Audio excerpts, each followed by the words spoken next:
Hey guys, Deathbyphiw here. Welcome back to my channel. The Overwatch 2 retail patch notes are here and it's live in production today as we speak, so let's check it out. So I'm going to try and go through this as quickly as possible so you're not stuck around watching like a 25-minute long video, right? So there's some competitive play updates. There's also the Porsche update. So they're going to have the Porsche skins for D.Va and Pharah now available in the premium shop, plus some other free high voltage Porsche themed cosmetics through event challenges now through June 3rd. So that's new. Competitive play updates. So there's a demotion protection modifier.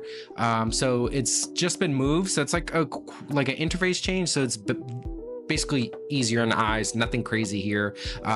New pressure modifier, competitive modifier has been added, so for people who are very high ranked like in champion, or people very low ranked in bronze, they have an idea more so of how much progress they earn from winning a match or drop from losing a match. So grouping restrictions has also been changed, so they realized the queue times have been pretty bad, so they're looking to have some updates to the grouping restrictions to make it easier for folks to get into games. So Grandmaster can now group with 3 divisions to be considered a narrow group, and Champion 1 division to be considered a narrow group.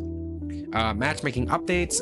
When a player is currently on a loss streak, I think this is great, the matchmaker will try to avoid putting the player on a team that is statistically calculated to have a lower chance of winning. So that means, you know, you have some matches where you get uphill battle, or you get a volatile loss because you were basically supposed to win the match and you didn't. You were expected to win or expected to lose. Now they're going to try and put you on a team that's more likely expected to win, so they try to be as equal as possible with a team that's slightly more likely to win, so that helps you with your loss streak.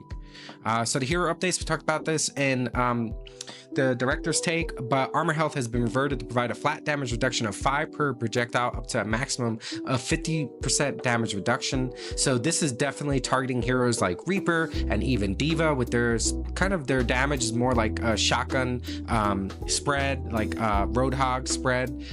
So it's gonna have impact there as far as how much damage you can do. I think it's gonna have a tremendous change in that as far as like tank busting heroes like Reaper. It's gonna be pretty crazy in my opinion, and we'll see how it plays out when we go live later today and through the rest of the week, but it's gonna be pretty crazy. Out of combat health regeneration, I think this is actually a really good change, especially from a tank perspective. The 20 health per second to 10 health per second change plus 5% maximum health. So it used to be 20 health per second, now it's 10 plus 5%. So if you have a large health pool and you're out of combat for 5 seconds, you will now be getting more health, and I think that's pretty good for tanks. Tanks roll passive, and I think tanks might be the best role in the game. Don't hear me out here. I know I may not be telling the truth. I don't know yet. I haven't played this patch, but tanks now have a 25% damage reduction against critical headshot damage, and knockback resistance increased from 30 to 50%. These are pretty tremendous changes to the tank role. On top of that, anyone with armor is actually getting a buff. So heroes like Bastion, heroes like Reinhardt, D.Va, Orisa, anybody who has large armor pools, yellow armor, they're getting a tremendous buff, in my personal opinion, with this new patch. So keep a look out there. So they even put developer comment, although armor health will now be more effective in some of the more difficult matchups, will also be losing potency against the typically slower, higher damage instances to help reduce the feeling of tanks being taken out too quickly by high bursts of damage. The roll wide passive now provides improved defense against critical headshot damage. So that's pretty crazy of a change in my opinion. Junkrat Queen, so she's getting some buffs, which I actually really like this for Junkrat Queen. I really like her as a hero. I think she's pretty cool. I think she's pretty fun to play. But the developer comment here is Junkrat Queen being able to activate commanding shout while swinging her axe or during her ultimate ability will make it more responsive for when an additional burst of health or movement speed is needed. I think that's a very good quality of life change and a very good change for the hero in general. This is definitely a good change in my personal opinion. Commanding shout can now be activated while using other abilities, plus the cooldown reduced from 14 to 12 seconds, so a 2-second change. Junkrat Queen could fall into the mix of being meta, possibly. We'll see. Sigma, so development comment similar to how Graviton Surge functions. Gravitic Gravitic Flux, I said that wrong. Oh well, crucify me in the comments. No longer needs a line of sight to affect enemy targets in its area. There are a fair amount of counterplay options to deal with this ultimate, so we're making it more reliable to grab enemy targets within its area of effect. So you could be hiding behind something. You do not need the line of sight anymore, and you could still pull them up from behind there, which is a pretty good buff for Sig. No longer requires line of sight to the center of the effect. That's actually pretty big buff for Sig. And I think it's appropriate. I mean, why not be able to grab people like that? Wrecking Ball is getting a ton of changes. They have no idea how to make Wrecking Ball work. This, I think, will be an ongoing issue for the hero and his playstyle. And they're changing his grappling claw impact damage, increased from 50 to 60. That's a huge buff as far as damage goes. Pile driver movement lockout duration for enemies increased from 0.5 to 0.75 seconds. That's a tremendous buff. Like, we're talking about 0.25 more. That's a 50% increase in lockout duration. Minefield damage increased from 130 to 165, and explosion knockback increased from 5 to 10. So once again, that's a huge increase for Wrecking Ball. We'll see if he starts getting more play and moves up in the tier list. Zarya is getting some changes. So we've been increasing the value of some tank ultimate abilities to account for the increased health pools, and it helps to make the decision of when to counter swap more of an interesting trade-off. Graviton Surge was still very useful to set up combos with other ultimate abilities, but we want to make sure it's powerful enough on its own. So they're increasing the radius from 6 to 7 meters, and the duration is being increased by from 3.5 to 4 seconds. So a pretty decent buff here for Zarya and her ultimate. We'll see how it plays out. You know, it's just an ultimate buff, so it's not like she's getting any other increases anywhere. So we'll see how it plays out, but it'll make her Graviton Surge, her Grav, are all just a bit better in my opinion. Junkrat. So Junkrat's weapon has great damage output, but is unreliable outside of close range due to its slow projectile speed, which is an intended drawback to its high output. The Season 9 health changes affected Junkrat. Yep. Tremendously, more than most other heroes, and he's pretty bottom tier as far as on the tier list right now for DPS, probably D or an F tier, and most content creators tier list pretty low down there.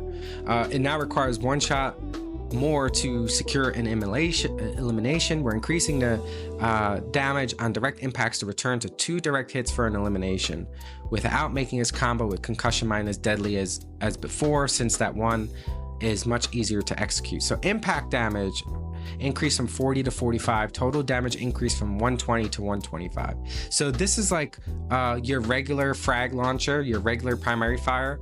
It does 120 damage, and with 2 shots it does 240, right? So you weren't able to kill anyone with 2 shots. Now you're able to. This is not his combo that he had before, which was really easy to hit, which was 1 shot and a concussion mine, and that would do over 200 damage in the previous, you know, it would delete any squishy.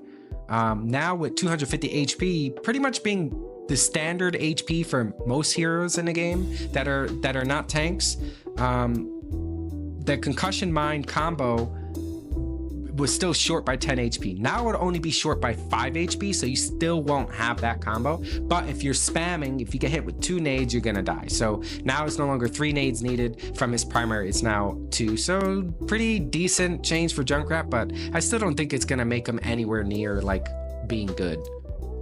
Ekko is getting buffs for absolutely no reason whatsoever, because I think she's low-key super OP. She's also one of the more fun heroes to play. And the developer comment was, while the main benefit of Duplicate, her ultimate, is a second health pool and the utility of another hero's abilities, it was often too difficult to charge an ultimate in the duplicate time limit, so we're increasing the bonus multiplier slightly. So ultimate gain multiplier while transform increased from 4 to 4.5. This is crazy. She doesn't need this. I was playing against Ekko the other day, and she used her ult and she became Winston, and she dove on me and the Soldier 76, and she got her ultimate in like 3 seconds after she dove on both of us, holding down her primary fire as Winston. Like, increasing this is unnecessary. I still think she's really strong. She's very difficult to play and master. but she didn't need a buff. She's not one of the heroes that I think needed a buff at all. I think she was in a very, very good spot, probably A tier as far as DPS goes. Hanzo is getting a speed increase to his Dragon Strike from 12 to 15 meters per second, so his ultimate is going to be a bit more impactful. This speed should help it with its positioning to be used more to like do kills instead of being an ultimate that's just used to like zone off the enemy team or move the enemy team into a different area. So trying to make it more useful to do damage, what it was originally intended to do. Brig, her rally now resets shield bash cooldown upon activation, so more like a quality of life update to Brig. I don't think she needed any sort of like buff in my opinion, but this kind of just helps her out a bit and makes her you know, a little bit better. And then there's just some general bug fixes that you can look into patch notes and read through them here, and you'll see those at the bottom, and I'll put the patch notes in the description. So like I've always said, if you haven't already, please like this video, comment in the comment section below what's your most interesting change that you like from this patch notes, share this with a friend, and most of all, subscribe to my YouTube channel. And as always, happy gaming.